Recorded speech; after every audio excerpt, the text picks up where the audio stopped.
بسم الله يا شيخ أبو مريم اقرأ. بسم الله. من قول المؤلف وأن القرآن كلام الله. بسم الله والحمد لله والصلاة والسلام على رسول الله وعلى آله وصحبه أجمعين. قال المؤلف رحمه الله تعالى: وأن القرآن كلام الله ليس بمخلوق فيبيد ولا صفة لمخلوق فينفد، والإيمان بالقدر خيره وشره حلوه ومره كل ذلك قد قدره الله ربنا، ومقادير الأمور بيده ومصدرها عن قضائه. علم كل شيء قبل كونه فجرى على قدره، لا يكون من عباده قول ولا عمل إلا وقد قضاه، وسبق علمه به. ألا يعلم من خلق وهو اللطيف الخبير. يضل من يشاء فيخذله بعدله، ويهدي من يشاء فيوفقه بفضله، فكل ميسر بتيسيره إلى ما سبق من علمه وقدره، من شقي أو سعيد. تعالى أن يكون في ملكه ما لا يريد، أو يكون لأحد عنه غنى، خالقا لكل شيء. ألا هو رب العباد ورب أعمالهم، والمقدر لحركاتهم وآجالهم. بسم الله والصلاة والسلام على رسول الله وعلى آله وصحبه ومن اهتدى بهداه. أما بعد، فقد قال المؤلف ابن أبي زيد القيرواني رحمه الله تبارك وتعالى: وأن القرآن كلام الله ليس بمخلوق فيبيد ولا صفة لمخلوق فينفد. بے شک قرآن اللہ کا کلام ہے، اور کلام اللہ کا کلام اللہ کی صفت ہے، تو قرآن اللہ کی صفت ہے۔ مزید وضاحت کے یہ فرمایا، جب معتزلہ پیدا ہو گئے جنہوں نے اللہ کے کلام کو مخلوق کہا، تو سلف نے یہ قید لگا دی لیس بمخلوق، قرآن مخلوق نہیں ہے کیونکہ وہ اللہ کی صفت ہے، لہذا وہ ختم نہیں ہو سکتی، ملیا میٹ نہیں ہو سکتی۔ وہ کسی مخلوق کی صفت نہیں ہے کہ وہ ختم ہو جائے، مخلوق کو ختم ہونا ہے، اور مخلوق کی تمام صفات کو مخلوق کی ذات کے ساتھ ختم ہونا ہے، اور جس کی ذات ہمیشہ سے اور ہمیشہ رہے گی، اول سے لے کر ابد تک رہے گی، اول سے لے کر آخر تک رہے گی، ازل سے لے کر ابد تک رہے گی، اس کو اور اس کی صفات کو ختم ہونا نہیں ہے۔ تو قرآن اللہ کا کلام ہے، اور اللہ کا کلام اس کی صفت ہے۔ میں نے آپ سے پہلی مجلس میں، اس سے قبل کی مجلس میں ذکر کیا تھا کہ بعض اہل علم نے یہ کہا کہ وہ لفظی بالقرآن مخلوق، میرا لفظ قرآن کا جو میں لفظ ادا کرتا ہوں وہ میرا مخلوق ہے۔ اکثر اہل علم نے یا اکثر سلف علماء نے یہ اس تعریف میں اس چیز کا اضافہ نہیں کیا ہے، لیکن امام بخاری رحمۃ اللہ علیہ کی طرف یا ان کے استاد علی بن مدینی کی طرف اس بات کی نسبت کی جاتی ہے۔ حالانکہ امام بخاری رحمۃ اللہ علیہ نے صراحتاً یہ نہیں کہا وَلَفْظِي بِالْقُرْآنِ مخلوق، انہوں نے یہ کہا افعال العباد مخلوقہ، بندوں کے افعال مخلوق ہیں۔ چونکہ بندے مخلوق ہیں، ہم بندے مخلوق ہیں، اس لیے ہم جو بھی کرتے ہیں، نماز، روزہ، حج، زکوٰۃ، ذکر و تلاوت، وہ سب کے سب مخلوق ہے، اور وہ ہمارے ساتھ تولی جائے گی اور ہم کو اجر و ثواب عطا کیا جائے گا۔ امام بخاری نے یہ کہا، لیکن کسی نے اس بات کی نسبت ان کی طرف کر دی کہ یہ کہتے ہیں لفظی بالقرآن مخلوق، قرآن کے ذریعے میرا جو لفظ ادا ہوتا ہے وہ مخلوق ہے۔ اس کو وقت کے ایک عالم نے جو بخارا میں تھا، خالد زہلی، جو وہاں کا گورنر تھا، جس نے امام بخاری کو اپنے بیٹے کے پڑھانے کے لیے صحیح بخاری اور تاریخ بلایا اپنے دربار میں، تو انہوں نے کہا کہ نہیں، میں وہاں دربار شاہی میں جا کر درس نہیں دوں گا، آپ اپنے بچوں کو ادھر بھیجیے ہمارے اور بچوں کے ساتھ۔ تو کہا کہ نہیں، ہمارے بچے الگ سے پڑھیں گے، عام بچوں کے ساتھ نہیں پڑھیں گے۔ تو امام بخاری نے کہا کہ نہیں، یہ دسترخوان رسول ہے، یہاں کسی کے درمیان ہم تفریق نہیں کر سکتے کہ کون شریف ہے اور کون وضیع گھٹیا ہے، کون بڑی ذات کا ہے، کون چھوٹی ذات کا، یہ ہم نہیں تمیز کر سکتے۔ پڑھنا ہوگا تو ادھر ہی پڑھنا ہوگا، نہیں تو نہیں پڑھنا ہوگا۔ اب وہ فراق میں رہا، اور اس نے وہاں پر جو عالم تھا یحییٰ زہلی، اس کو چڑھا دیا، اور اس نے اس بات کا تل کو تاڑ کر کے امام بخاری کو وہاں سے نکلنے پر بے عزت کیا، مجبور کر کے۔ چنانچہ امام بخاری بخارا کی طرف پلٹ کر کے یحییٰ زہلی کو، اس مولوی کو بد دعا کی، اور وہ نکلے بھی نہ تھے کہ یحییٰ زہلی رسوا ہو گیا اپنے بیوی بال بچوں کی کارستانیوں کی طرف، اور خالد زہلی عہدے سے معزول کر دیا گیا۔ بہرحال بعض سلف نے یہ کہا لفظی بالقرآن مخلوق، اس سے مغالطہ نہیں جانا چاہیے. لفظی سے مراد ہے صوتی. قرآن مجید جو ہم پڑھتے ہیں، جو آواز آپ کے پاس جاتی ہے، بسم اللہ الرحمن الرحیم الحمد للہ رب العالمین، یہ جو آواز وائس آپ کے کان میں گئی، یہ ایک مخلوق کی وائس ہے، یہ مخلوق ہے. لیکن الحمد للہ رب العالمین جو کلام میری زبان سے ادا ہوا، جس کو ملفوظ کہتے ہیں، ملفوظ جس کو ادا کیا میں نے، کہتے ہیں فلاں صاحب کے یہ ملفوظات ہیں، ان کے آپ الفاظ انورٹڈ کوما میں ذکر کرتے ہیں نا، تو یہ جو ہم نے الحمد للہ رب العالمین کہا، یہ اللہ کا کلام ہے. اور اس کو جو ہم نے ریسائٹنگ کیا، جس کی تلاوت کی، اور وہ آواز جو آپ کے کان میں پڑی، وہ تلفظ، وہ صوت، وہ مخلوق ہے بلا شبہ، اس میں کوئی شک کی بات نہیں. لیکن وہ کلام جو ہم نے پڑھا ہے اور آپ کے کان میں گیا، الحمدللہ رب العالمین کا جو کلام ہے، وہ کلام رب العالمین. وَإِنْ أَحَدٌ مِّنَ الْمُشْرِكِينَ اسْتَجَارَكَ فَأَجِرْهُ حَتَّى يَسْمَعَ كَلَامَ اللَّهِ. اگر کوئی مشرک تمہارے پاس آ کر کے پناہ گزی ہو کہ ہم کو رہنے دو، چاہے وہ حربی ہو جس سے جنگ تمہاری چل رہی ہے، اور وہ تمہارے پاس آ کر کے پناہ مانگ لے، تو اس کو رکھو یہاں تک کہ وہ تمہارے گھر میں اللہ کا کلام سنے. تم جو پڑھو گے تو وہ کلام سنے گا، تمہارے ذریعے جو سنے گا وہ کون سا کلام ہوگا؟ اللہ کا کلام ہوگا. آواز تمہاری ہوگی، صوت تمہاری ہوگی، ایکشن تمہارا ہوگا، وائس تمہاری ہوگی، لیکن کلام اللہ کا ہوگا. تو اس لیے کبھی مغالطے میں نہیں جانا چاہیے. تو لفظی بالقرآن سے بڑا تلفظی بالقرآن ہوگا تب تو مخلوق ہے، اور لفظی بالقرآن سے ملفوظاتی بالقرآن اگر ہوگا تو یہ غلط ہوگا، تب وہ مخلوق ہوگا. تو اس لیے اس لفظ کے اندر احتمال ہے دونوں معنی کا. تو اس لیے سلف نے کہا ہے، اکثر اہل علم نے، کہ اس لفظ کا اضافہ نہیں کرنا چاہیے تعریف میں، بس یہ کہنا چاہیے کہ القرآن کلام اللہ غیر مخلوق. لیکن اگر یہ ڈیفینیشن کوئی کر کے پڑھے لکھے لوگوں کے درمیان کہے کہ لفظی بالقرآن مخلوق اے صوتی بالقرآن مخلوق، تو کوئی حرج نہیں ہے، کیونکہ یہ صوت تو مخلوق کی ہے نا. لیکن آپ عام عوام میں کہاں تک کہتے پھریے گا؟ لوگ کہے گا مولوی صاحب نے ایک نئی بات کا اضافہ کر دیا ہے، یہ لفظی بالقرآن مخلوق ان کا. یہ فتنہ حضرت امام علی بن مدینی اور امام بخاری کے زمانے سے آ رہا ہے. بہرحال اہل علم نے پسند نہیں کیا کہ اس کا اضافہ کیا جائے. لیکن اگر کوئی بولتا ہے اور مراد اس کا لفظی بالقرآن سے صوتی بالقرآن ہے، ریسائٹنگ مراد ہے، اس کی آواز مراد ہے، تب انشاءاللہ کوئی حرج کی بات نہیں. آگے فرما رہے ہیں وَالْإِيمَانُ بِالْقَدْرِ خَيْرِهِ وَشَرِّهِ وَحُلْوِهِ وَمُرِّهِ. کہتے ہیں کہ تقدیر پر ایمان لانا، تقدیر کے بھلے پر، برے پر، میٹھی تقدیر پر، کڑوی تقدیر پر ایمان لانا ہمارے ایمان کا لازمی جز ہے، جس پر ہمارا اعتقاد اور ہماری زبان سے نطق واجب ہے کہ ہم اس بات کو دل میں گاٹھ باندھ لیں، اس کا اقرار کریں. ایمان بالقدر، تقدیر کے اوپر ایمان لانا کہ جو کچھ بھی کائنات میں بھلا یا برا ہو رہا ہے، اچھا یا برا ہو رہا ہے، وہ سب اللہ رب العالمین نے کائنات کی تخلیق سے پہلے، انس و جن ہی نہیں، زمین و آسمان کی تخلیق سے 50,000 سال قبل لوح محفوظ میں لکھ دیا تھا. جو اللہ کے بھیدوں میں سے ایک بھید ہے، علم غیب ہے. ہم جانتے اس کو کب ہے؟ جب وہ وقوع پذیر ہوتا ہے، تب کہ ہم کو یہ کام آج کرنا تھا، ہم نے جب یہ کیا تو معلوم ہوا کہ آج کی تاریخ میں ہماری تقدیر میں یہ کرنا لکھا تھا، یہ کرنا نہیں لکھا تھا. لیکن اللہ اپنے علم ازلی کی بنیاد پر جان رہا ہے کہ کون کب کیا کرے گا، کب کیا ہوا، کب کیا ہوگا، کب کیا نہیں ہوگا، اگر وہ ہوگا تو کیسا ہوگا، سب کو اللہ تعالیٰ جانتا ہے. تو بہرحال تقدیر پر ایمان لانا ہمارے ایمان کا لازمی جز ہے، ہماری ایمانیات کا ایک اہم رکن ہے. اگر ہم تقدیر کا انکار کر دیں تو ہم اسلام سے خارج ہو جائیں گے. تقدیر کے ایمان کے وجوب اور اس کی فرضیت پر قرآن مجید میں متعدد آیتیں ہیں، متعدد احادیث بھی حدیثوں کے اندر صحیح ہیں.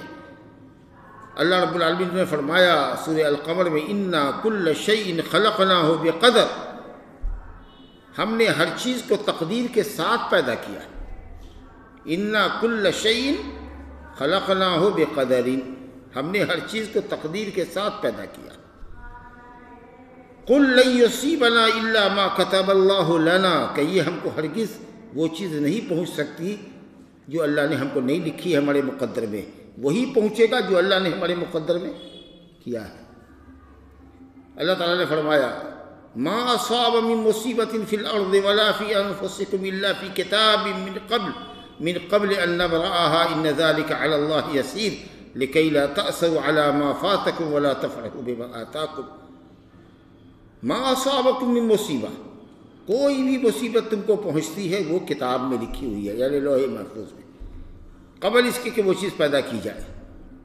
ان ذالک علی اللہ یسیر، یہ اللہ پر بہت آسان ہے۔ وہ جان رہا تھا کہ کب بندہ اپنے اختیار کا فائدہ اٹھا کے کیا کرے گا، کیا غلط فائدہ اٹھا کر کیا کچھ کرے گا، کب فلڈ آئے گا، کب قحط آئے گا، کب سیلاب آئے گا، کب کیا مصیبت نازل ہوگی، کب اس کی زندگی میں کیا اتار چڑھاؤ آئے گا، یہ سب اللہ رب العالمین نے اس کو لکھ رکھا ہے۔ ما اصاب من مصیبۃ فی الارض ولا فی انفسکم الا فی کتاب من قبل ان نبرأها ان ذلک علی اللہ یسیر۔ تقدیر پر ایمان لانے کا فائدہ یہ ہے کہ اگر تقدیر کا کوئی فیصلہ تمہارے انوکول نہیں ہے، تمہارے مطابق نہیں ہے، تمہارے ہم مزاج نہیں ہے، تو تم پریشان ہو کر کے ہلکان مت ہو، سوچو کہ یہ میری تقدیر میں لکھا ہوا تھا، اس کو ہونا ہی تھا۔ اور اگر خوشی مل جائے تو اترا کر کے پاگل مت ہو جاؤ، اللہ کا شکر ادا کرو کہ اللہ نے یہ تقدیر میں تمہارے لکھا تھا۔ تو خوشی پر اتراہٹ نہ ہو اور غم اور مصیبت کے اوپر ہلکان آدمی نہ ہو، اس کے لیے تقدیر پر ایمان لانا بہت ضروری ہوتا ہے۔ تب رہا کہ اسباب کی دنیا ہے، اسباب سے اللہ نے ہر چیز کو جوڑا ہے۔ رسول گرامی صلی اللہ علیہ وسلم کا ارشاد ہے المؤمن القوی خیر من المؤمن الضعیف وفی کل خیر۔ قوی مومن کمزور مومن سے بہتر ہے بھلائی ہر مومن میں، مومن ناتے ہر کسی کے اندر بھلائی ہے، لیکن جو ایمان کے اعتبار سے قوت ہے اور انشاءاللہ بدنی قوت بھی اگر اس کے اندر ہے تو وہ کمزور ایمان والے سے یا کمزور طاقت والے کے مقابلے میں اسلام کو اور اہل اسلام کو زیادہ فائدہ پہنچا سکتا ہے۔ اس کے بعد نبی صلی اللہ علیہ وسلم فرما رہے احرص علی ما ينفعک واستعن باللہ ولا تعجز۔ خوب نفع بخش چیزوں کو حاصل کرنے میں حریص بنو۔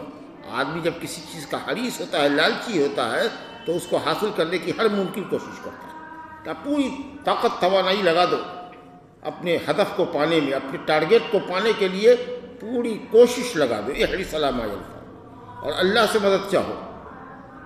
کبھی اپنی محنت پر اور قوت بازو پر بھروسہ نہ کر لو، اللہ سے مدد چاہو۔ واستعین باللہ ولا تعجز، اور سستی اور کاہلی مت کرو، پوری محنت اور تندہی سے کرو، اور اس کے بعد بھی پوری محنت کے بعد اللہ سے مدد چاہنے کے بعد سستی اور کاہلی کی چادر اتار پھینکنے کے بعد بھی اگر کوئی چیز تمہیں نہیں ملے تو اب افسوس مت کرو کہ لو انی فعلت کذا لکان کذا و کذا، کاش میں اتنا محنت کیا ہوتا، کاش تھوڑا سا اور کیے ہوتا، کاش یہ کیے ہوتا، کاش وہ کیے ہوتا تو ایسا ہو جاتا۔ کیوں کہ فَإِنَّ لَوْ تَفْتَحُ عَمَلَ الشَّيْطَانِ، یہ شیطان کا دروازہ کھول دے گا، وہ شیطان تمہارے اندر غم اور علم اور مصیبت اور پریشانی ڈالتا رہے گا۔ لیکن کہو ولیکن قل قدر اللہ، کہو کہ اللہ کی تقدیر تھی۔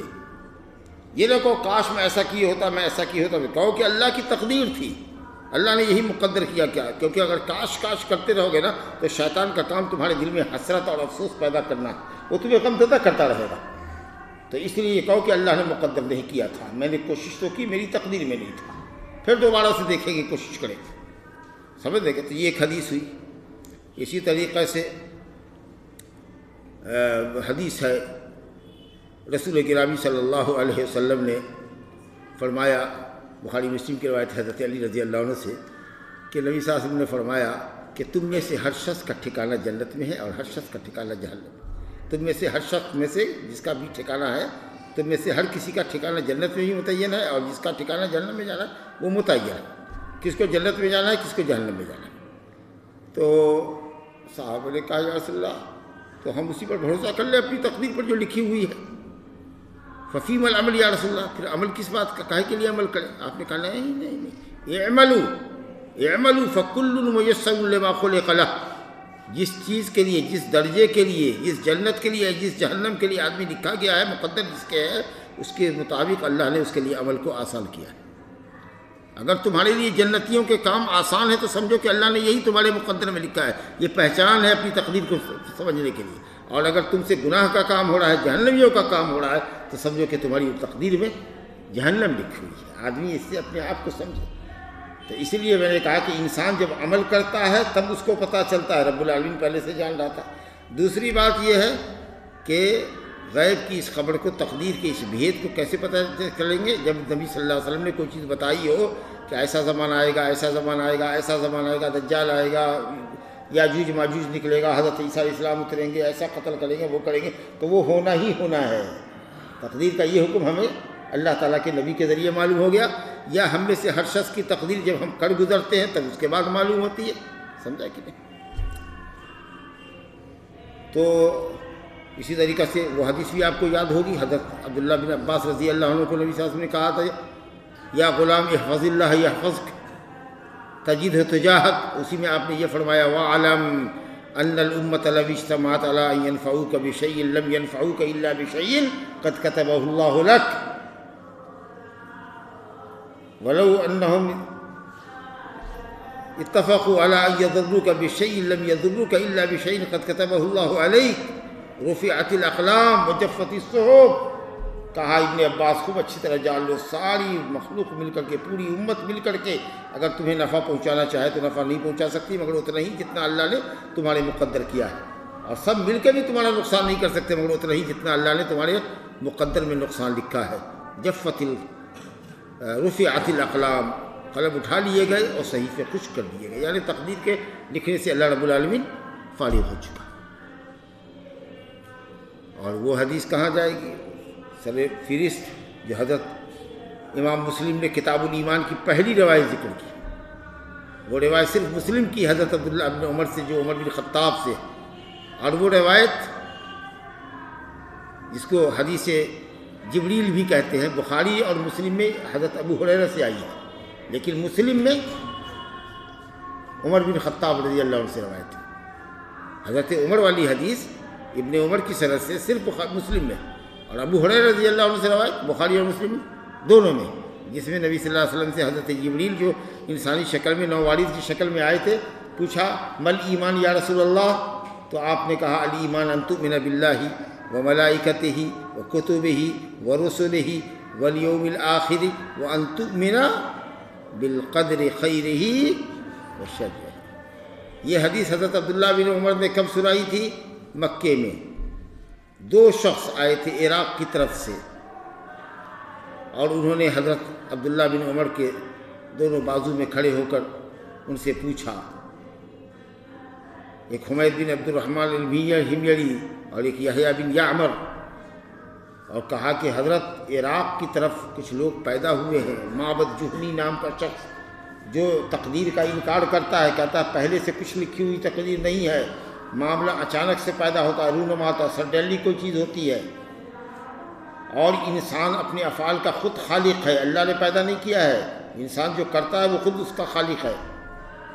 تو حضرت عبداللہ بن عمر نے کہا کہ ان کو خبر کر دو، اخبرہم اذا لقیتہم فاخبرہم اننی براء منہم وانہم براء منی، میں ان سے بری ہوں اور وہ مجھ سے بری ہیں، والذی یحلف بہ عبداللہ، اور جس اللہ کی عبداللہ بن عمر قسم کھایا کرتے ہیں اس کی قسم کھا کے میں کہہ رہا ہوں کہ لو ان لاحدہم مثل احد ذہبا، اگر ان میں سے کسی کو احد پہاڑ بھی سونا مل جائے، احد پہاڑ کے برابر بھی اگر وہ خرچ کر دے کوئی جو تقدیر کا منکر ہے، ما قبل اللہ منہم حتی یؤمن بالقدر خیرہ وشرہ، تو اس وقت تک اللہ اس کے عمل کو قبول نہ کرے، اس کے صدقے قبول نہ کرے جب تک کہ وہ تقدیر کے بھلے برے پر ایمان نہ لے آئے۔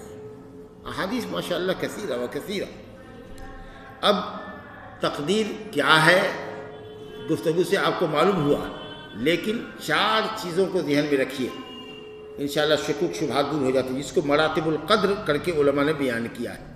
پہلی بات تو یہ کہ اللہ کے علم ازلی پر یقین رکھیے کہ اللہ تعالیٰ ازل سے لے کر ابد تک کا علم رکھتا ہے، لا یخفی علیہ خافیہ، کوئی چیز اس پر پوشیدہ نہیں ہے۔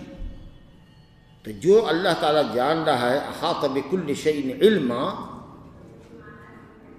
اس اللہ نے اپنے اس علم کو جو مخلوقات کے تعلق سے وہ جان رہا ہے، اس کو اس نے لوح محفوظ میں لکھا،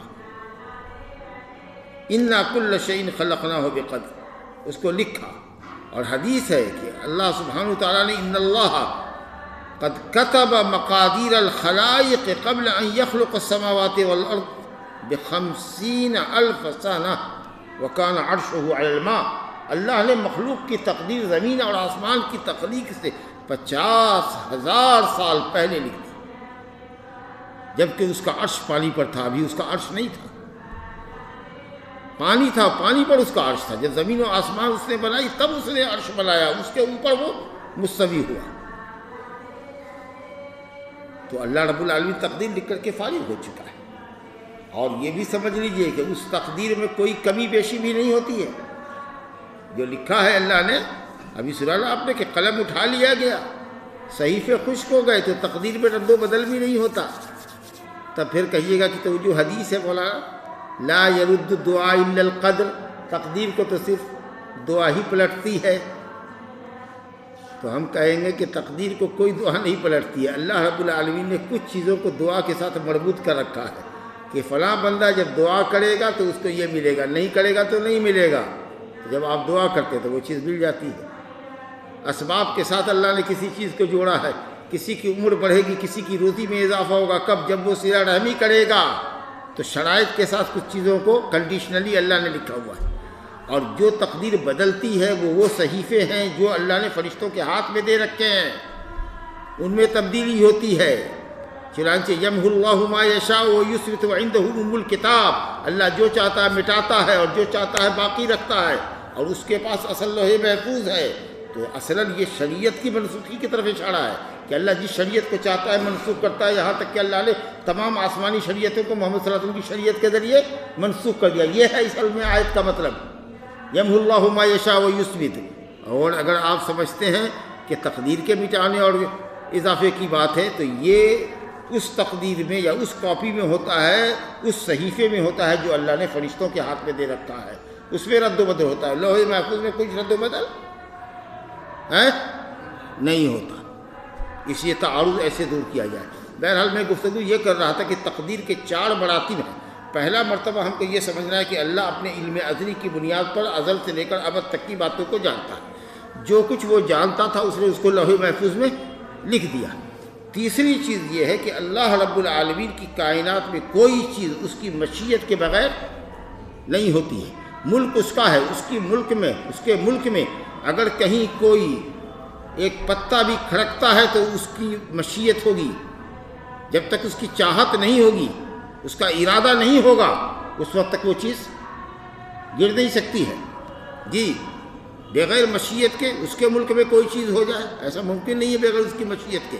اور چوتھی چیز یہ آپ کو جاننی ہے کہ نیکی ہو کہ بدی ہو، جو بھی کچھ ہے سب کا خالق اللہ ہے. اب یہ برائی اس لیے بھی اس نے پیدا کی ہے، کیوں پیدا کی ہے اللہ جانے. لیکن یہ کہہ سکتے ہیں کہ اگر دنیا میں صرف خیر ہی خیر ہوتا تو آزمائش کیسے ہوتی آپ کی؟ جی تو اللہ نے خیر اور شر دونوں کی دنیا بنائی ہے، اور دونوں کے لیے آپ کے اندر اللہ تعالیٰ نے اختیار رکھا ہے فَأَلْهَمَهَا فُجُورَهَا وَتَقْوَاهَا. اور دونوں راستوں کی نشاندہی اللہ نے حضرات انبیاء کرام کے ذریعے اور آسمانی کتابوں کے ذریعے آپ کی کرا دی ہے کہ یہ اچھا عمل ہے، یہ برا عمل ہے، اس کا یہ انجام ہے، اس کا یہ انجام ہے. اللہ نے عقل و فکر کی صلاحیت بھی عطا فرمائی ہے. سمجھ لیں کہ تو بس ان چیزوں کو یاد رکھیے. تقدیر یہی ہے کہ جو ہم کر کے جانتے ہیں اللہ اس کو روز ازل سے جانتا تھا. جو اللہ جانتا تھا اس کو اس نے لوح محفوظ میں لکھا. نیکی یا بدی جو بھی کچھ ہوتی ہے وہ بغیر اللہ کی مشیت کے کچھ نہیں ہو سکتی. چاہتے تو ہم بھی ہیں لیکن فائنلی چاہت اللہ ہی کی ہوتی ہے، ہماری چاہت اس کی چاہت کے تابع ہوتی ہے. اور ہر خیر و شر کا خالق اللہ ہے. اللہ خالق کل شیء وهو علی کل شیء وکیل. اللہ ہر چیز کا خالق ہے، وہ ہر چیز کا وکیل ہے، نگہبان ہے. اگر یہ تقدیر کے 4 مرتبے آپ کو معلوم ہے تو کہیں کوئی دقت نہیں. یہیں سے سوال پیدا ہوتا ہے کہ کیا انسان مسیر ہے کہ مخیر؟ اللہ نے انسان کو با اختیار بنایا ہے کہ اختیار سلب کر لیا ہے؟ تو کہیے گا کہ اختیار والا بھی بنایا ہے اور اختیار سلب بھی کیا ہے. ایک اعتبار سے وہ مخیر ہے کہ اللہ نے اس کو عقل و فکر دی ہے، لیکن اس کا ارادہ اور اختیار اللہ کے ارادہ اور اختیار کے تابع ہے. اس لیے نہ وہ ول پاور ہے اور نہ ہی وہ لولے لنگڑے کے طریقہ سے یا مفلوج انسان کے طریقہ سے ہے جس کا فطری طور پر غیر اختیاری طور پر اضطراری طور پر اس کا ہاتھ ہلتا رہتا ہے. ایک آدمی جو ہاتھ ہلا رہا ہے وہ، اور ایک وہ جس کا ہاتھ ہل رہا ہے. ایک آدمی وہ جو اپنے جسم کو جنبش دے رہا ہے، ہلا رہا ہے، اور ایک آدمی وہ جو جالی کی کپ کپی سے آٹومیٹکلی کپ کپا رہا ہے، دونوں میں فرق ہے کہ نہیں ہے؟ تو آپ کیا سمجھتے ہیں اپنے آپ کو؟ آپ اس مفلوج انسان کی طرح سمجھتے ہیں کیا کہ جس کا اپنا کوئی ارادہ اختیار نہیں ہے؟ تو اگر آپ کے پاس ارادہ اختیار نہیں ہے تو اتنی بڑی کتابیں لکھ رہے ہیں، اتنی بڑی ڈگریاں حاصل کرتے ہیں، اتنے بڑے سائنٹسٹ آپ بنے ہوئے ہیں، آسمان پر کمندے ڈال رہے ہیں، دریاؤں کو عبور کر رہے ہیں، پہاڑوں کو تراش کر کے کیا کچھ کر رہے ہیں، تو یہ مفلوج انسان کرے گا؟ اور پھر اگر آپ اتنے ہی مفلوج تھے اور آپ کی کوئی حیثیت نہیں تھی، درخت کے پتے کی تھی جس کو ہوا جدھر سے چاہے ڈالیوں کو ہلائے، اور پتا ہے جو گرا ہوا ہو اور ہوا اس کو اڑاتی جا رہی ہے، اس کا اپنا کوئی اختیار بھاگنے میں نہیں ہے، ہوا بھگا رہی ہے جہاں بھاگ رہا ہے، اگر یہی آپ کی حیثیت تھی تو اللہ نے رسول کیوں بھیجے آپ کی ہدایت کے لیے؟ کتابیں کس لیے اتاری اس نے؟ آپ سمجھ رہے ہیں؟ یہ دونوں فرقہ گمراہ ہے، دونوں دو سرے پر ہے، ایک یہ قدریہ معتزلہ، سمجھا کہ نہیں؟ یہ کہتے کہ تقدیر کچھ نہیں ہے، بلکہ اس میں جو غلاط ہیں، غلو پسند لوگ ہیں، تو کہتے ہیں اللہ کو یہ بھی نہیں معلوم ہوتا کہ ہم کیا کرنے والے ہیں، نعوذ باللہ۔ جب ہم کرتے ہیں تو اس کو پتہ چلتا، لیکن عام معتزلہ یہ کہتے ہیں کہ نہیں، جانتا تو وہ ہے لیکن ہمارے عمل میں اس کے کوئی کسی مشیت کو دخل نہیں، ہم ول پاور ہے، اپنا عمل جو چاہیں ہم کریں، اس لیے اللہ ہمارا خالق ہے اور ہم اپنے اعمال کے خالق ہیں۔ تو نبی صلی اللہ علیہ وسلم نے ایسے ہی قدریہ کو، منکرین تقدیر کو کہا کہ القدریۃ مجوس هذه الامہ، یہ اس امت کے مجوسی ہیں، کیونکہ مجوس آتش پرست دو معبودوں کی پرستش کرتے ہیں، ایک خالق خیر کی اور ایک خالق شر کی۔ ان کے یہاں خالق خیر اور ایک خالق شر ہوتا ہے، اگرچہ اس میں خالق خیر اولا اور اقوا ہوتا ہے خالق شر کے مقابلے میں، لیکن وہ دو معبودوں کے قائل ہیں۔ تو آپ بھی دو معبود کے قائل ہیں، آپ کا پیدا کرنے والا اللہ اور آپ اپنے اعمال کے پیدا کرنے والے خود، گویا کائنات میں دو خالق ہیں، تو مجوس ہوئے کہ نہیں ہوئے؟ اچھا، یہ دنیا کی واحد قوم ہے، ایک نئی بات آپ کو بتاوے، کہ جس کے یہاں محرمات بھی حلال ہیں۔ یہ پارسی آتش پرست اپنی ماں تک سے شادی کرتے ہیں، بیٹیوں سے شادی کرتے ہیں، اپنی بہنوں سے شادی کرتے ہیں، اور دنیا میں کوئی مذہب کا، حتیٰ کہ ادھرمی بھی ہوگا کوئی، تو ہم نہیں سمجھتے کہ اپنی ماں سے، اپنی بیٹی سے، اپنی بہن سے شادی کرتا ہوگا۔ ان کے یہاں باقاعدہ یہ آتش پرستوں کے یہاں شادی ہوتی ہے، ان کے یہاں کوئی محرمات ہے ہی نہیں، جو جس سے چاہے شادی کرے۔ بہرحال مجھے اس سے مطلب نہیں ہے ان کے عقائد سے، ہم کو تقدیر کے منکرین کو نبی صلی اللہ علیہ وسلم نے جو کہا کہ مجوس ہے، اس لیے کہ مجوس دو خالق کے قائل ہے، اور یہ کم بخت بھی معتزلہ دو خالق کے قائل ہیں، ایک تو خود کو خالق سمجھتے ہیں اپنے افعال کا، اور خود کا خالق اللہ کو سمجھتے ہیں، تو انہوں نے تقدیر کا انکار کر دیا۔ اور ان کے مقابلے میں جہمیہ فرقہ جو ہے، عجیب بات ہے، دیکھیے آپ لوگ ہوچ پوچھ ہوئیے، یہ معتزلہ اور جہمیہ صفات کے باب میں اللہ کی صفات کا انکار کرتا ہے، دونوں کہتا ہے کہ اللہ تعالیٰ کی صفات نہیں ہے، لیکن جب تقدیر کا باب آتا ہے تو دونوں ایک دوسرے کے بالمقابل کھڑے ہو جاتے ہیں۔ معتزلہ کہتے ہیں تقدیر نہیں ہے، اور یہ کہتا ہے تقدیر ہی ہے، انسان کا ارادہ کچھ نہیں، سمجھا؟ اسی طریقے سے عمل کے باب میں یہ معتزلہ کہے گا کہ اگر ایک گناہ کبیرہ کر لیا تم نے اور مر گئے بغیر توبہ کے تو دائمی جہنمی ہوگے، اور وہی جہمیہ جو ان کا سگا بھائی ہے اسماء و صفات میں، وہ کہتا ہے کہ دنیا بھر کے سارے گناہ لے کر کے بڑھے گا، لیکن دل میں اگر اللہ پر ایمان ہے تو تو جنت میں جائے گا بغیر عذاب کے۔ بالکل آگ پانی کا بیر ہے دونوں کے اندر، تقدیر کے باب میں بھی، ایمان و عمل کے باب میں بھی، لیکن اللہ تعالیٰ کے اسماء و صفات کے باب میں یہ معتزلہ اور جہمیہ، جہم بن صفوان اور واصل بن عطا، یہ دونوں سگا بھائی ہیں، اللہ کی صفتوں کا انکار کرتا ہے۔ تو بہت سے لوگ نہیں سمجھ پاتے کہ کیا مولانا یہاں معتزلہ جہمیہ کر رہے ہیں، وہاں معتزلہ جہمیہ ایک دوسرے سے الگ ہے۔ تو یہی ہوتا ہے اہل باطل کا طریقہ، کہ کہیں ساتھ رہتے ہیں، کہیں ایک دوسرے سے ڈفر کرتے ہیں۔ اہل حق ہمیشہ حق پر متحد ہوتے ہیں، اہل حق ہمیشہ حق پر متحد ہوتے ہیں، لیکن اہل باطل جو ہیں وہ سب ایک دوسرے سے برسر پیکار ہوتے ہیں۔ ان الذین فرقوا دینہم وکانوا شیعا، ٹکڑے ٹکڑے میں ہوتے ہیں اہل بدعت، وہ کبھی متحد نہیں ہو سکتے۔ لست منہم فی شیء، اے نبی آپ کا اس سے کوئی سروکار نہیں ہونا چاہیے۔ تو ایک طرف یہ کہتے ہیں کہ انسان اپنے عمل کا خود خالق ہے، اور ادھر جہمیہ اس کے مقابلے میں کہتا ہے کہ انسان مجبور محض ہے، وہ انسان کے ارادہ اور اختیار میں اور انسان کی اضطراری کیفیت میں فرق نہیں کرتا۔ بدن کو ہلانا اور بدن کا خود ہلنا مخلوق انسان کا، کہتے ہیں دونوں ایک ہی جیسی حالت ہے، سمجھا؟ لیکن اہل سنت والجماعت الحمدللہ کہتے ہیں کہ انسان اور انسان کے تمام افعال اللہ کے خالق ہیں، اللہ کی مخلوق، اور انسان اپنے ارادہ اختیار سے کرتا ہے، اور اللہ نے خیر و شر کی دنیا بنائی ہے، خیر و شر اللہ ہی نے پیدا کیا، اور جو کچھ بھی انسان کرتا ہے اللہ نے اس کو با ارادہ با اختیار بنایا ہے، لیکن ہاں ول پاور نہیں بنایا ہے، اس کے ارادے اور اختیار کو اپنے ارادے اور اختیار کے تابع کیا ہے۔ وَمَا تَشَاءُونَ إِلَّا أَن يَشَاءَ اللَّهُ إِنَّ اللَّهَ كَانَ عَلِيمًا حَكِيمًا۔ تو یہ ہے تقدیر، اور اس کے اوپر ایمان رکھنا چاہیے۔ وَبِاللَّهِ التَّوْفِيقُ۔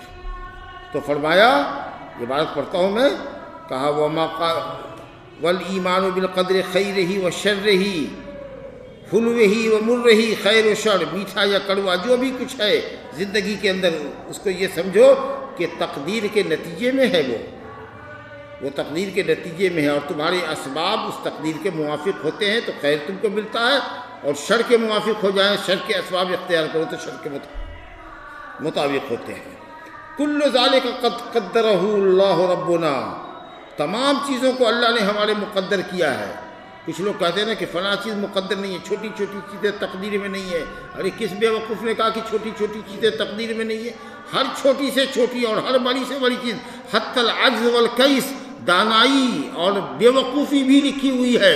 اگر کسی ایکٹیو کو ایکٹیویٹی اللہ نے دی ہے تو یہ بھی لکھا ہے، کوئی بے وقوف ہوگا جو سستی کی چادر اوڑھے رہے گا اور کام کرنے سے جی چھڑائے گا، یہ بھی اس کی تقدیر میں لکھا ہوا ہے۔ حتی العجز والکیس، کل شیء، کل شیء، کل کے اندر کیا ہوتا ہے؟ حتی العجز والکیس، بے وقوفی بھی اور چالاکی بھی، ایکٹیویٹی بھی، سستی اور کاہلی بھی، سب اللہ نے لکھی ہے۔ ہر چیز لکھی ہوئی ہے، چھوٹی بڑی ہر چیز اللہ نے تقدیر میں لکھی ہوئی ہے۔ کل ذالک قد قدرہ اللہ ربنا ومقادیر الامور بیدہ، تمام امور کی مقدار، یہ تمام امور کی تقدیر، تمام معاملات کی تقدیر اللہ نے اپنے ہاتھ میں رکھی ہے، اور وہ اللہ کے فیصلے اور قضاء و قدر سے نکلنے والے ہوتے ہیں۔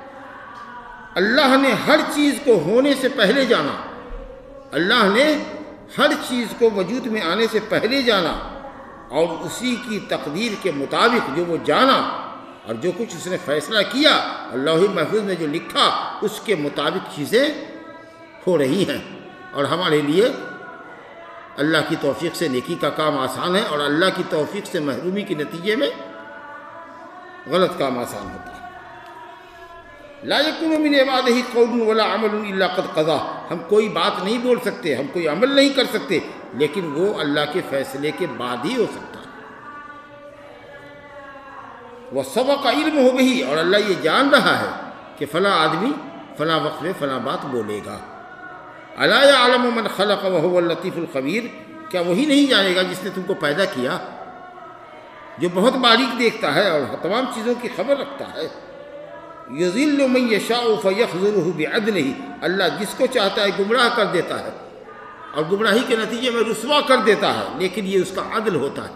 وہ جانتا ہے کہ کون زمین بنجر ہے، کس میں پودا نہیں لگے گا، کس پر محنت کی جائے چاہے جتنی بھی کی جائے وہاں سے کوئی پودا نکلنے والا نہیں ہے، یہ کبھی بھی حق کو قبول کرے گا ہی نہیں، اتنا ضدی واقع ہوا ہے یہ۔ تو اللہ رب العالمین اس کو شر کے اندر اور بڑھا دیتا ہے، ورنہ وہ تو چاہتا ہی ہے کہ سب بھلائی بھی آ جائے، لیکن جب دیکھتا ہے کہ یہ وہ زمین شور ہے جس کے اندر کوئی پودا نکل نہیں سکتا، تب جا کر کے اس کی گمراہی کی مہر سخت لگا دیتا ہے۔ یہ اس کے عدل کا نتیجہ ہے، اور اگر اللہ رب العالمین کسی کو اچھی توفیق سے نوازے، ہدایت نصیب کرے، کار خیر پر رکھے، تو یہ اس کے ساتھ اللہ کا فضل ہے۔ تو اللہ تعالیٰ کا معاملہ فضل اور عدل کے درمیان ہے۔ اگر کسی کو ہدایت ملتی ہے، کار خیر کی توفیق ملتی ہے، تو یہ اللہ کا فضل ہے، اور اگر کوئی کار خیر سے محروم ہے تو اس کی اپنے نفس کی شرارت ہے، اور اس کی قساوت قلبی ہے، اور دین سے اس کی دوری ہے اور نفرت ہے، جس کی وجہ سے اللہ نے اس کو قابل نہیں سمجھا کہ وہ ہدایت سے مشرف ہو۔ تو عدل ہے۔ کہا یہدی من یشاء، جس کو چاہتا ہے وہ ہدایت دیتا ہے، جس کو ہدایت کے قابل سمجھتا ہے اس کو ہدایت دیتا ہے۔ فیوفقہ بفضلہ، اپنے فضل سے اس کو کار خیر کی توفیق عطا فرماتا ہے۔ بہرحال فکل میسر بتیسیرہ الی ما سبق من علمہ وقدرہ من شقی اور سعید، نیک بخت انسان ہو کہ بدبخت انسان ہو، اللہ رب العالمین کے علم اور اس کی لکھی ہوئی تقدیر جو پہلے ہو چکی ہے اس کے حساب سے اللہ نے ہر شخص کے لیے سعادت اور شقاوت کو آسان کر دیا ہے۔ آپ نے کہا اعملوا فکل میسر لما خلق لہ، جس چیز کے لیے انسان پیدا کیا گیا ہے اللہ نے اس کے لیے اسی کام کو آسان کیا ہے۔ وَأَمَّا مَنْ أَعْطَى وَاتَّقَى وَصَدَّقَ بِالْحُسْنَى فَسَنُيَسِّرُهُ لِلْيُسْرَى، آسانی کے لیے ہم اس کے لیے آسانی کی راہ آسان کر دیں، جنت کی راہ آسان کر دیتے ہیں۔ وَأَمَّا مَنْ بَخِلَ وَاسْتَغْنَى وَكَذَّبَ بِالْحُسْنَى فَسَنُيَسِّرُهُ لِلْعُسْرَى، جہنم کی راہ اس کے لیے آسان کر دیتے۔ تو اللہ کا معاملہ عدل اور فضل کے درمیان، ظلم کہیں بھی نہیں۔ تو بہرحال تقدیر کے تعلق سے یہ بنیادی باتیں تھیں، لیکن یہ ایک بھید ہے، اس میں زیادہ اب غلطہ پیشہ ہوں گے۔ بہت سے لوگ یہ کہتے ہیں، یہ معتزلہ یہ جہمیہ کہتے ہیں بھئی ہم تو مجبور ہیں، گناہ تو ہم نے نہیں نہ کیا، ہمارے ہاتھ اور پاؤں کو گناہ کرنے کی تو طاقت اللہ ہی نے دی، تو ہم کو سزا کیوں ملے گی؟ ہم کہتے ہیں کہ جس ہاتھ کے ذریعے ہاتھ سے تم نے گناہ کیا ہے ان ہاتھوں کو سزا ملنا بھی اللہ ہی نے مقدر کیا ہے۔ اگر تمہارے ہاتھ سے گناہ مقدر اللہ نے کیا ہے تو ان ہاتھوں کو کاٹنے کی سزا بھی اللہ نے مقدر کیا ہے۔ جا کر کے بندوق بنانے والے نے بندوق بنائی ہے، گولی بنانے والے نے گولی بنائی ہے، جا کر کے لے آئیے گولی نال میں ڈال کر کے کسی کو مار دیجئے، اس کے بعد کہیے ہمارا کیا جرم ہے، پکڑو اس کو جس نے بندوق بنائی ہے، جس نے گولی بنائی ہے، ہم نے تو کچھ نہیں کیا، ہمارا تو ہاتھ بھی نہیں چلا، ہم تو پتے کے طریقے سے ہلنے والی ہستی ہے، کوئی دنیا کا قانون مانے گا؟ کوئی عدالت آپ کو معاف کر دے گی؟ صحیح، لیکن گناہ کا کام کیجئے تو کہیے کہ ہم نے نہیں کیا، اللہ نے کروایا، اس لیے ہم کو سزا نہیں ہوگی، اور کہلائیے اشرف المخلوقات، اور کہیے سب سے زیادہ بریلینٹ دماغ والی قوم کہلائیے، سمجھا؟ تو گناہ کر کر کے تقدیر کو الزام لگانا یہ غلط ہے، لیکن مصیبت جو آئی ہے اس پر الزام لگاؤ کہ ہم نے جب گناہ کیا تھا نا اس کے نتیجے میں یہ مصیبت ہم کو آئی ہے، یہ بہت اچھی بات ہے۔ تو شاید احساس ہوگا، گناہ سے توبہ کرو گے، لیکن جب تک یہ احساس دماغ پر غالب رہے گا کہ گناہ ہم نہیں کرتے ہیں، رب العالمین کرتا ہے، وہ کرواتا ہے، ہماری کوئی غلطی نہیں ہے، کبھی تمہارے اندر گناہوں کا احساس نہیں پیدا ہوگا۔ دیکھیے کچھ لوگ کہتے ہیں نا، معتزلہ کہتے ہیں، یہ معتزلہ پر رد ہے کہ ہم رہتے اللہ کی زمین میں لیکن جو چاہیں گے ہم کریں گے، ہم اپنے افعال کے خود خالق ہیں، اور اسی وجہ سے وہ کہتے ہیں کہ ہم کو اللہ تعالیٰ کی حاجت اور محتاجی نہیں ہے۔ اللہ اکبر۔ تو کہتے ہیں صاحب کتاب تعالی اللہ ان یکون فی ملکہ ما لا یرید، اللہ اس بات سے بہت بلند ہے کہ اس کے ملک میں وہ ہو جو وہ نہ چاہے، اس کے ملک میں وہ ہو جو وہ نہ چاہے، او یکون لأحد عنہ غنی، یا کسی کو اللہ سے بے نیازی ہو، او یکون خالق لشیء، یا یہ کہ کسی چیز کا کوئی خالق رب العباد و رب الاعمال کے علاوہ کوئی ہو۔ اللہ جو تمہارا رب ہے، خالق ہے، وہی تمہارے اعمال کا بھی خالق ہے، یاد رکھو۔ کائنات میں کسی چیز کا خالق اللہ کے سوا کوئی نہیں ہو سکتا، اور اس کے ملک میں کوئی ایک پتا بھی اس کی اجازت کے بغیر کھڑک نہیں سکتا، گر نہیں سکتا، اور کسی کو اللہ سے بے نیازی بھی نہیں ہو سکتی۔ یہ اصل میں معتزلہ کا نظریہ ہے کہ ہم انسان اپنے اعمال کے خود خالق ہیں، اللہ ہمارا خالق نہیں ہے، ہم اللہ سے بے نیاز ہیں، ہم اس کے محتاج نہیں ہیں، ہم اپنے افعال کے خود خالق ہیں۔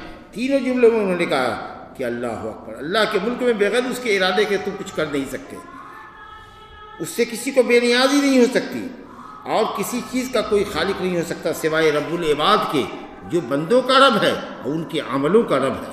والمقدر لحرکاتہم وآجالہم، اور تمہاری حرکت اور تمہاری موتوں کا مقدر کرنے والا بھی اللہ ہے۔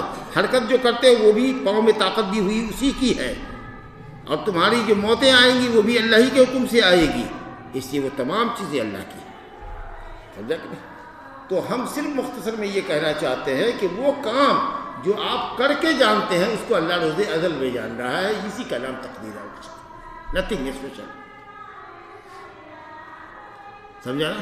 جس چیز کو آپ نہیں جان لیتے، کوئی شخص آج مجلس میں آیا، کل تک پرسوں تک نہیں جان رہا تھا کہ وہ آج ہماری مجلس میں موجود رہے گا، لیکن آج وہ آ گیا تو اس کو اب یہ سمجھنا چاہیے کہ آج کے دن کی یہاں حاضری اللہ نے میرے مقدر میں لکھی تھی۔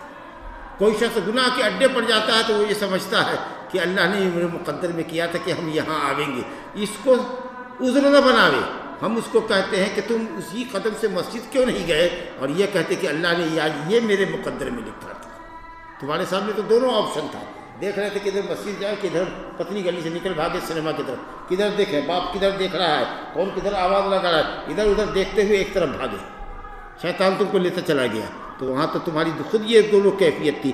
جو آدمی انکانشیس ہوتا ہے وہ تھوڑی دیکھتا ہے کہ دائیں کون پکار رہا ہے بائیں کون پکار رہا ہے، وہ تو اپنے ساتھ، اس کے پاس تو کچھ ماتھا دماغ ہے نہیں، وہ بھاگتا ہوا ہوا اس کو دوڑاتی ہوئی جا رہی ہے۔ لیکن یہ جو کیفیت تمہاری اسمنجس والی بنی، تردد والی بنی، یہ خود اس بات کی دلیل ہے کہ تم نے اپنے ارادے اور اختیار کا غلط فائدہ اٹھایا۔ چلیے شاید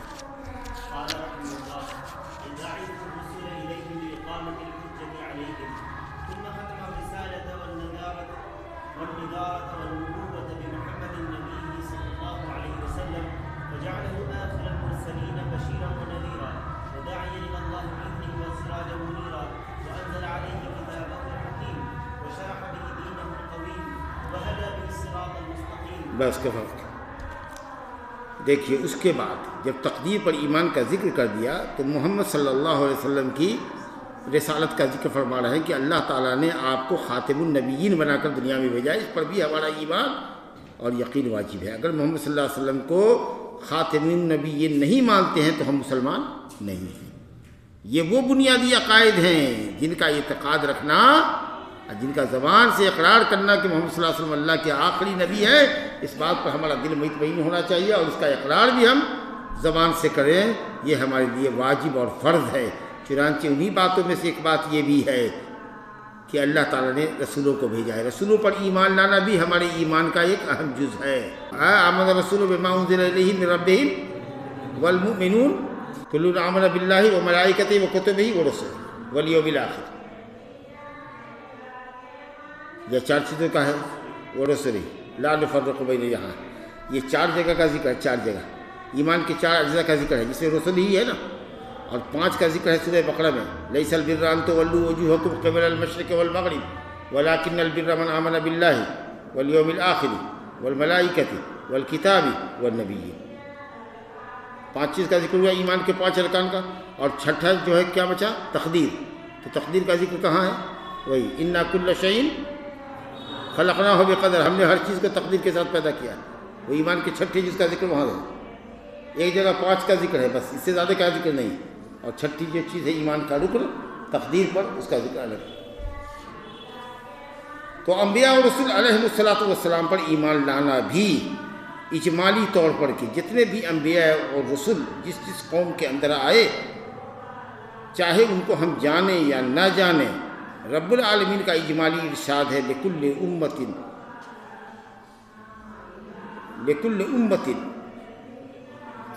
لکل قوم ہاد وَإِن مِّنْ أُمَّةٍ إِلَّا خَلَا فِيهَا نَذِيرٌ۔ لکل قوم ہاد، ہر قوم کے لیے رہبر بنا کے بھیجا، کوئی امت نہیں گزری مگر اس میں ہم نے رسول بھیجا۔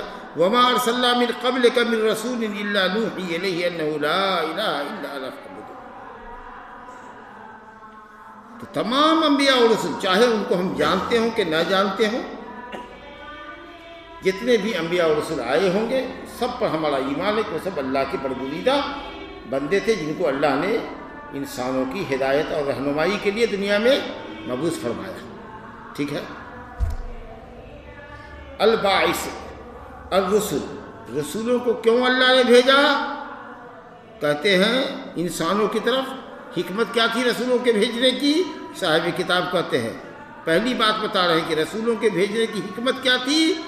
لِإِقَامَةِ الْحُجَّةِ عَلَيْهِمْ، اللہ کے بندوں پر حجت قائم کرنے کے لیے، تاکہ کل قیامت کے دن یہ نہ کہو ما جاءنا من بشیر ولا نذیر، کوئی خوشخبری دینے والا اور اللہ کے عذاب سے ڈرانے والا کوئی ہمارے پاس نہیں آیا تھا، کوئی رسول ہمارے پاس نہیں آیا تھا، یہ حجت نہ کرو، یہ دلیل نہ پیش کرو۔ اللہ تعالیٰ نے تمہاری اس حجت کو کاٹنے کے لیے انبیاء اور رسول بھیجے۔ اللہ فرماتا ہے رسلا مبشرین و منذرین رسلا مبشرین و منذرین لئلا یکون للناس علی اللہ حجۃ بعد الرسل.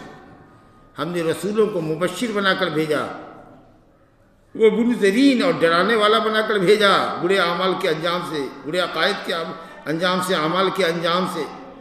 لئلا یکون للناس علی اللہ حجۃ، تاکہ کسی کے لیے اللہ کے خلاف حجت باقی نہ رہ جائے. یہ رسولوں کے بھیجنے کی غرض و غایت ہے. اور انعام اور اکرام تو اللہ تعالیٰ کا ہے ہی. لقد من اللہ علی المؤمنین اذ بعث فیہم رسولا من انفسہم یتلو علیہم آیاتہ ویزکیہم ویعلمہم الکتاب والحکمۃ وان کانوا من قبل لفی ضلال مبین. تو احسان عظیم ہے، فضل عظیم ہے، اور حجت تمام کرنا مقصود ہے. جی اب انبیاء اور رسول علیہ السلام کی صحیح تعداد اللہ ہی کو معلوم، لیکن انبیاء کی تعداد زیادہ تھی رسولوں کے مقابلے. ایک حدیث ابو ذر غفاری رضی اللہ عنہ سے ہے جس میں کہا گیا کہ 1,24,000 انبیاء کرام تھے. سند میں کلام ہے لیکن اہل علم نے اس کو حسن درجہ مانا ہے.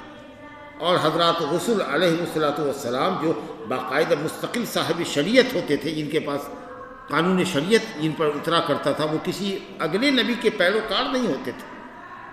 ان کی تعداد 300 کچھ تھی، 300 کچھ. لیکن ان کے مقابلے میں انبیاء کرام 1,24,000 پیغمبر، لیکن رسول 300 کچھ، 13-17 جو بھی ہو. تو رسول بہت کم ہیں جو مستقل شریعت والے تھے. ان کی اپنی شریعت تھی، اللہ نے ان پر اتاری تھی. وہ اگلے کسی رسول کے پیروکار نہیں تھے. لیکن نبی وہ ہے جو صاحب شریعت مستقل نہ ہو، اپنے سے پہلے نبی کی دعوت کا پرچارک ہو. اللہ تعالیٰ اس کی طرف وحی کرے لیکن مکمل شریعت اس کو نہ دے، تبلیغ کا حکم بھی ہو اس کو. اچھا کبھی کبھی کوئی نبی اور رسول دونوں ہوتا ہے، تو جب قرآن اترے، وحی اترے تو نبی بن جائے، اور جب تک تبلیغ کا حکم نہ ہو اس وقت تک کے پیریڈ کے لیے اس کو نبی بناؤ، اور جب تبلیغ کا حکم ہو جائے تو رسول بن جاتے. جیسے کہ نبی صلی اللہ علیہ وسلم پر اقرا اتری، اور بعد میں ابھی تک تبلیغ کا حکم نہیں ہے، لیکن جب سورہ مدثر اتری، یا ایھا المدثر قم فانذر، اٹھو اٹھو اٹھو لوگوں کو ڈراؤ، تو اب امام محمد بن عبد الوہاب رحمۃ اللہ علیہ کہتے ہیں کہ نبئ باقرا وارسل بالمدثر، نبی بنائے گئے اقرا سے کہ اللہ کی وحی آئی، ابھی حکم نہیں تھا، اب حکم ہو رہا ہے تبلیغ کا. تو نبی تبلیغ تو کرتا ہے، لیکن یہ ہو سکتا ہے کہ اگر وہ نبی کے ساتھ رسول بھی بننے والا ہو تو کچھ پیریڈ کے لیے ابھی تبلیغ سے اس کو روکا جائے، بعد میں اس کو تبلیغ کا حکم دیا جائے. لیکن مجموعی اعتبار سے جو سب سے معتبر قول ہے وہ یہ ہے کہ نبی وہ ہوتا ہے جو خود اس کی اپنی مستقل شریعت نہیں ہوتی ہے، وہ اگلے شریعت کا فالوور ہوتا ہے. اور رسول وہ ہوتا ہے جس کی اپنی مستقل شریعت ہوتی ہے، اللہ اس کو مستقل شریعت اتارتا ہے، نازل فرماتا ہے، اور تبلیغ دین تو کرتا ہی ہے. تو اب یہ کتنے ہیں ان کی تعداد اللہ جانے. جیسا کہ ہمیں بتایا آپ کو، ایک جو فگر آیا ہے حدیثوں کے اندر جس کی سند میں کلام ہے، لیکن شیخ البانی رحمۃ اللہ علیہ اور دوسرے علماء نے کہا ہے کہ قابل استدلال ہے. وہ 1,24,000 انبیاء کرام، اور ایسے ہی کچھ 300 کچھ رسول کے بارے میں ذکر آیا ہے، وہ بیان کرتا ہوں، کر دیا میں نے فگر. لیکن ان کے ناموں کی تفسیر آپ کو کہیں نہیں ملے گی، اجمالی ایمان رکھنا پڑے گا. پورے قرآن مجید میں، پوری شریعت مطہرہ میں، اسلامی شریعت کے اندر آپ کو صرف 25 انبیاء کرام کا نام ہی آیا ہے. 25 انبیاء کا، 25 انبیاء اور رسول کا. اچھا یہ بھی جان لیجئے کہ جس کا بھی قرآن میں ذکر آیا ہے وہ سب نبی رسول دونوں، وہ صرف نبی نہیں ہے، وہ رسول بھی. اور وہ کل 25 ہیں، جس میں سے 18 انبیاء کرام کا ذکر سورہ انعام کی 4 آیتوں میں، 83، 84، 85، 86. سورہ انعام آیت نمبر 83 to 86، 4 آیتوں کے اندر. سمجھا؟ وَتِلْكَ حُجَّتُنَا آتَيْنَاهَا إِبْرَاهِيمَ عَلَىٰ قَوْمِهِ نَرْفَعُ دَرَجَاتٍ مَّن نَّشَاءُ سے لے کر وَكُلًّا فَضَّلْنَا عَلَى الْعَالَمِينَ تک آپ گن لیجیے گا. 18 نبیوں کا ذکر، اس میں حضرت آدم کا ذکر نہیں ہے، حضرت ہود کا ذکر نہیں ہے، حضرت صالح کا ذکر نہیں ہے، حضرت شعیب کا ذکر نہیں ہے، حضرت موسیٰ کا، حضرت ادریس کا ذکر نہیں ہے، ذوالکفل کا ذکر نہیں ہے، محمد صلی اللہ علیہ وسلم کا ذکر نہیں. تو اگر یہ 7 اس میں ایڈ کر دیجئے تو 18 اور 7 25 نبیوں کا ذکر، پیغمبروں کا ذکر، رسولوں کا ذکر. تو ان پر تو ایمان ان کو بائی نیم لانا ہے، یہ سب رسول ہے. لیکن جن کے نام ہم نہیں بھی جانتے ہیں، اللہ نے ہر قوم کے لیے رسول ہادی بھیجا ہے، وہ سب اپنے اپنے زمانے کے برحق تھے. تو یہ اجمالی ایمان ہوا ان سب کے اوپر. دیکھیے یہ کمال یہ بھی ہے انبیاء کرام کے ایمان کے تعلق سے، یہ بات بہت اہم ہے، سمجھ لیجئے کہ اگر کوئی شخص کسی ایک نبی اور رسول کا بھی انکار کر دے تو تمام نبیوں کا انکار لازم آ جائے گا۔ اگر ہم حضرت عیسیٰ علیہ السلام کی نبوت کا انکار کر دیں تو صاف مطلب ہے اس کا کہ ہم نے محمد صلی اللہ علیہ وسلم کی بھی نبوت اور رسالت کا انکار کر دیا۔ دلیل کذبت قوم نوح المرسلین، کذبت عاد المرسلین، کذبت ثمود المرسلین۔ نوح نے رسولوں کو جھٹلایا، قوم عاد نے رسولوں کو جھٹلایا۔ بھئی ان کے پاس تو ایک ہی رسول آئے، نوح کی قوم کے پاس نوح آئے، رسولوں کہاں سے آ گئے؟ جی قوم ہود کے پاس رسولوں کہاں سے آ گئے؟ ایک رسول آ گئے حضرت عاد۔ لوط کے پاس ایک رسول آئے، قوم لوط کے پاس لوط آئے، رسولوں کہاں آ گئے؟ اس کا مطلب یہ ہے کہ انہوں نے جن جن نبیوں کو جھٹلایا انہوں نے تمام نبیوں کو جھٹلایا، اپنے رسول کو بھی جھٹلایا۔ اپنے رسول کو جھٹلانے کو تمام نبیوں کو جھٹلانا کہا گیا، کیونکہ ایک کی تکذیب سب کی تکذیب، ایک کی تکذیب سب کی تکذیب۔ تو اب یہودی حضرت عیسیٰ اور محمد صلی اللہ علیہ وسلم کا انکار کرتے ہیں، گویا کہ وہ حضرت موسیٰ کا بھی انکار کرنے والے۔ اگر عیسائی موسیٰ علیہ السلام کو مانتے ہیں، محمد صلی اللہ علیہ وسلم کو نہیں مانتے ہیں، تو وہ کسی کو نہیں مانتے ہیں۔ اور ہم محمدی اگر اگلے انبیاء کرام میں سے جن کا نام لیا گیا ہے بائی نیم، اگر ہم اس میں سے کسی ایک کی نبوت اور رسالت کا انکار کرتے ہیں تو محمد صلی اللہ علیہ وسلم کی نبوت اور رسالت کا انکار لازم آئے گا۔ چلیے صاحب، تو یہ تھے حضرات انبیاء کرام علیہ السلام، جن کی تعداد آپ نے سمجھی، ان کے اوپر ایمان لانے کی اہمیت کو آپ نے اندازہ لگایا۔ انبیاء اور رسول کس لیے دنیا میں بھیجے جاتے ہیں؟ حجت قائم کرنے کے لیے، وہ بات آپ نے سمجھی۔ اور اس سلسلے نبوت کو، رسالت کو، جب نبوت کا سلسلہ ختم ہو گیا تو رسالت تو بدرجہ اولا، کیونکہ نبی تو صاحب شریعت نہیں ہوتا، نبی کا درجہ رسول سے کمتر ہوتا ہے۔ تو اللہ نے کمتر کے آنے کی نفی کر دی، تو اس سے برتر کیسے آئے گا؟ ما کان محمد ابا احد من رجالکم ولکن رسول اللہ و خاتم النبیین۔ جب نبی ہی کا سلسلہ ختم ہو گیا آپ پر، تو رسول کہاں سے آئے گا؟ وہ تو بدرجہ اولا نہیں آئے گا۔ ادنا کی نفی کر کے اللہ نے اولا کی نفی کی، نبی کی نفی کر کے اللہ نے رسول کی نفی کی، تو نبی رسول آپ کے پاس کوئی نہیں آئے گا۔ جو بھی نبوت کا دعویٰ کرے گا وہ جھوٹا ہوگا۔ اسی بنیادی عقیدے کو بتانے کے لیے فرمایا صاحب کتاب نے ثم ختم الرسالۃ والنذارۃ والنبوۃ۔ رسالت اللہ کی طرف سے پیغام پہنچانا، اللہ کی طرف سے شرک اور معصیت اور گناہوں کو ڈرانا، والنبوت، اور نبوت کا سلسلہ ختم کرنے کے لیے اللہ نے کس کو بھیجا؟ محمد صلی اللہ علیہ وسلم کو۔ فَجَعَلَهُ آخِرَ الْمُرْسَلِينَ بَشِيرًا وَنَذِيرًا وَدَاعِيًا إِلَى اللَّهِ بِإِذْنِهِ وَسِرَاجًا مُنِيرًا۔ یہ صفات اللہ تعالیٰ نے قرآن مجید میں ذکر کیا، وہیں سے یہ الفاظ نکالے، وہیں سے یہ الفاظ نکالا لیا ہے انہوں نے سورہ احزاب سے، کہ اللہ تعالیٰ نے آپ کو آخر المرسلین بنایا، رسولوں کے سلسلے کی آخری کڑی، نبیوں کے سلسلے کی آخری کڑی بنایا، بشیر بنا کر بھیجا، حق کی بشارت دینے والا، جنت کی بشارت دینے والا، اہل طاعت کو، اہل توحید کو، اہل طاعت کو جنت کی بشارت دینے والا، اہل شرک، اہل معصیت، اہل بدعت کو، اہل شرک، اہل بدعت، اہل معصیت کو جہنم کی وعید سنانے والا، وداعیا الی اللہ بِإِذْنِهِ بِأَمْرِهِ، اللہ کے حکم سے لوگوں کو اللہ کی طرف دعوت دینے والا، وَسِرَاجًا مُنِيرًا، اور روشن چراغ بنا کر کے بھیجا۔ یہ نبی صلی اللہ علیہ وسلم کی بلند صفات ہے۔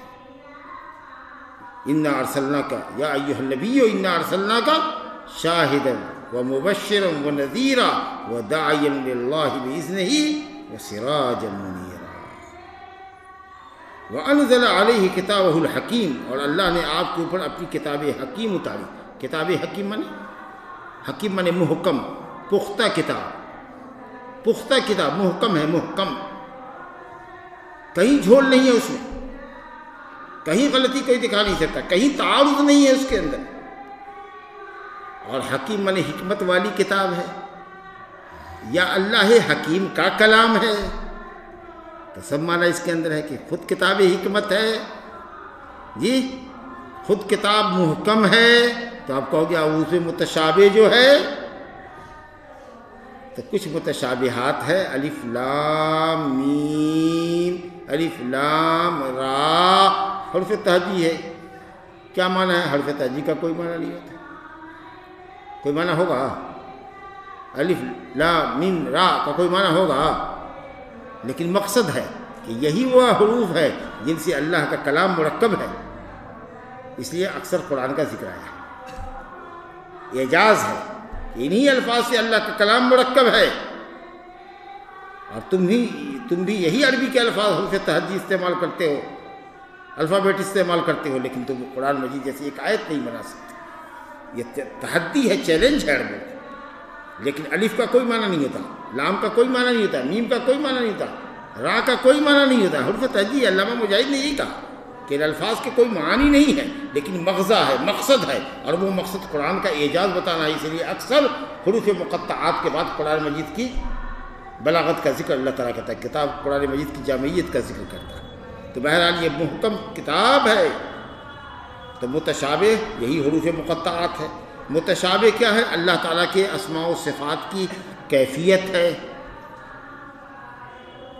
یہ ہے متشابہ، یا ایسے الفاظ جس کے دو معنی ہوں، دو معنی کا اس میں احتمال ہو، تو جو اہل بدعت ہوتا ہے وہ اپنے من مطابق اس سے دعا لیتا ہے۔ فَأَمَّا الَّذِينَ فِي قُلُوبِهِمْ زَيْغٌ فَيَتَّبِعُ مَا تَشَابَهَ مِنْهُ ابْتِغَاءَ الْفِتْنَةِ وَابْتِغَاءَ تَأْوِيلِهِ۔ اور یوں قرآن مجید کو اگر دیکھیے تو جودت میں، عمدگی میں، کلام کی پختگی میں، سچائی میں، برکت میں، تو پورا قرآن ہی ایک دوسرے کے مشابہ ہے۔ اللہ نزل احسن الحدیث کتابا متشابہا، پوری کتاب ہی متشابہ ہے، یعنی ایک جیسے موضوعات بدل بدل کر کے لائے گئے ہیں۔ تو متشابہ کئی معنی میں، ایک جیسے ہے حسن میں، پختگی میں، جی تو اس معنی میں متشابہ۔ اور اگر محکم کے مقابلے میں متشابہ آوے تو محکم وہ جس میں صرف ایک معنی کا احتمال ہو، متشابہ وہ ہے جس میں ایک سے زیادہ معنی کا احتمال ہو۔ تو ہم کو چاہیے کہ اس متشابہ کو محکم کی طرف پھیر دیں، اور اگر محکم کا معنی یہ ہے کہ صاحب پختہ ہے، تو الحمدللہ کلام مجید میں ایک ایک لفظ الف لام میم سے لے کر کے، یا سورہ فاتحہ کی الحمد کی الف لام ہے میم دال سے لے کر کے سورہ ناس کی سین تک، الحمدللہ سب محکم۔ وَلَوْ كَانَ مِنْ عِنْدِ غَيْرِ اللَّهِ لَوَجَدُوا فِيهِ اخْتِلَافًا كَثِيرًا، اگر اللہ کے علاوہ کا کلام ہوتا تو بڑا اس میں اختلاف پاتے، تعارض پاتے۔ تو اللہ رب العالمین نے آپ صلی اللہ علیہ وسلم پر کتاب حکیم، محکم کتاب اتاری، حکمت والی کتاب اتاری، وَشَرَحَ بِهِ دِينَهُ الْقَوِيمَ، اور اس کتاب کے ذریعے اللہ رب العالمین نے اپنے درست دین کی تشریح فرمائی، کتاب کے ذریعے بھی، اور کتاب کی جو کی ہے حدیث اس کے ذریعے، ورنہ صرف قرآن مجید کے ذریعے دین کی پوری تشریح نہیں ہے۔ قرآن اگر کہتا ہے، اللہ خود کہتا ہے وَأَنزَلْنَا إِلَيْكَ الذِّكْرَ لِتُبَيِّنَ لِلنَّاسِ مَا نُزِّلَ إِلَيْهِمْ وَلَعَلَّهُمْ يَتَفَكَّرُونَ، اے نبی ہم نے آپ کی طرف ذکر اتارا ہے تاکہ آپ اس کو اپنے بیان کے ذریعے واضح کر دیجئے۔ لِتُبَيِّنَ لِلنَّاسِ مَا نُزِّلَ إِلَيْهِمْ، اور قرآن منزل کی جو تشریح نبی صلی اللہ علیہ وسلم نے فرمائی ہے وہ حدیث رسول ہے۔ اس لیے اگر کوئی حدیث رسول صحیح کا انکار کرتا ہے کہ حدیث حجت نہیں ہے، تو قسم اللہ کی وہ قرآن کا منکر ہے، اور دین پر عمل کرنا ممکن ہی نہیں اس کے لیے، کیونکہ قرآن نے کہا اقیموا الصلاۃ، نماز قائم کرو۔ کتنے وقت کی، کہیں نمازوں کے اوقات کا ذکر نہیں، نہ کسی وقت کی نماز کی تعداد کا ذکر۔ زکوٰۃ دو، لیکن کتنے مال میں زکوٰۃ ہوگی کہیں نہیں ہے تفصیل۔ حج کرو، حج کے احکام کی تفصیل نہیں ہے۔ زکوٰۃ دو، کتنے مال میں کتنی زکوٰۃ پڑے گی نہیں ہے۔ تو بہت ساری چیزیں ہیں جو اللہ تعالیٰ نے مجمل بیان کی ہے، اور علی الاطلاق اللہ نے فرمایا وما آتاکم الرسول فخذوہ وما نہاکم عنہ فانتہوا۔ تو نبی صلی اللہ علیہ وسلم کے ذریعے اتھینٹک حدیث جو ہم کو ملی ہے وہ قرآن مجید کی شرح ہے، اور بغیر اس کے قرآن مجید مکمل نہیں ہو سکتا، اور قرآن مجید پر عمل ممکن نہیں ہو سکتا۔ اب قرآن مجید کی آیت کا معنی وہی متعین ہوگا جو حدیث صحیح متعین کرے گی۔ قرآن حدیث پر حجت ہوگی، حدیث قرآن پر حجت نہیں ہوگی۔ حدیث سے، قرآن سے حدیث کا معنی نہیں سمجھیں گے، حدیث سے قرآن کا معنی سمجھیں گے۔ یہ ہے حجت کا مطلب کہ قرآن کا وہی معنی متعین کریں گے جو صحیح حدیث متعین کرتی ہے، کیونکہ جس ذات پر قرآن اترا اس نے اس کی تشریح کی ہے، اور وہ تشریح بھی اپنی طرف سے نہیں کی ہے، اللہ رب العالمین نے کرائی ہے۔ وَمَا يَنْطِقُ عَنِ الْهَوَىٰ إِنْ هُوَ إِلَّا وَحْيٌ يُوحَىٰ۔ تو یہ جو کہا کہ اللہ نے آپ پر کتاب حکیم اتاری، اور اس کتاب حکیم اور اس کی شرح حدیث کے ذریعے اللہ نے اپنے درست اور سیدھے دین کی تشریح فرما دی، انسانیت کے لیے، امت کے لیے کھول کر کے بیان کر دیا۔ وَهَدَىٰ بِهِ الصِّرَاطَ الْمُسْتَقِيمَ، اور اس کے ذریعے اللہ تعالیٰ نے صراط مستقیم کی ہدایت فرمائی، ہدایت فرمائی۔ ہدایت کا دو معنی ہوتا ہے، ایک معنی تو ہوتا ہے راہ دکھانا، دلالت اور ارشاد رہنمائی کرنا، قرآن نے بھی یہی کیا، نبی صلی اللہ علیہ وسلم بھی یہی کرتے ہیں، حدیث بھی ہدایت اور رہنمائی ہی کرتی ہے، نبی صلی اللہ علیہ وسلم کے وارثین انبیاء علماء کرام بھی یہی کرتے ہیں کہ آپ کے سامنے خیر اور بھلائی کی راہیں واضح کرتے ہیں۔ اور ہدایت کا جو دوسرا معنی ہوتا ہے توفیق دینا، ہدایت کی راہ پہ لگا دینا، چلا دینا، یہ تو صرف اللہ کا کام ہے، وہ نہ قرآن کا کام ہے، نہ رسول کا کام ہے، نہ علماء کا کام ہے۔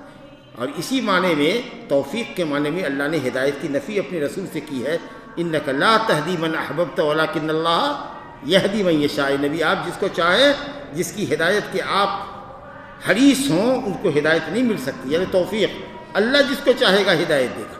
لیکن قرآن نے یہاں ایک جگہ اور کہا وَإِنَّكَ لَتَهْدِي إِلَىٰ صِرَاطٍ مُسْتَقِيمٍ، اے نبی آپ صراط مستقیم کی ہدایت دیتے ہیں۔ تو ہدایت کا ہوتا ہے صراط مستقیم کی طرف رہنمائی کرتے ہیں، صراط مستقیم لوگوں کو دکھاتے ہیں، تو دکھانے اور نصیحت کرنے اور راہ بتلانے کا کام تو آپ کا ہے، اور آپ کے متبعین انبیاء کا کام ہے، یہ علماء کا کام ہے، دعات کا کام ہے۔ وَإِنَّ هَذَا الْقُرْآنَ يَهْدِي لِلَّتِي هِيَ أَقْوَمُ، اور یہ قرآن بھی سب سے سیدھے راستے کی رہنمائی کرتا ہے، لیکن ہدایت کی راہ پر چلانا اور توفیق دینا یہ صرف اللہ کا کام ہے۔ اسی طریقے سے نبی صلی اللہ علیہ وسلم کی امت بھی دو ہے، ایک امت دعوت ہے، ایک امت اجابت ہے۔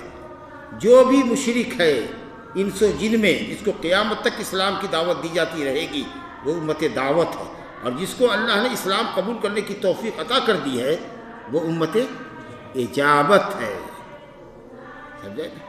تو الحمدللہ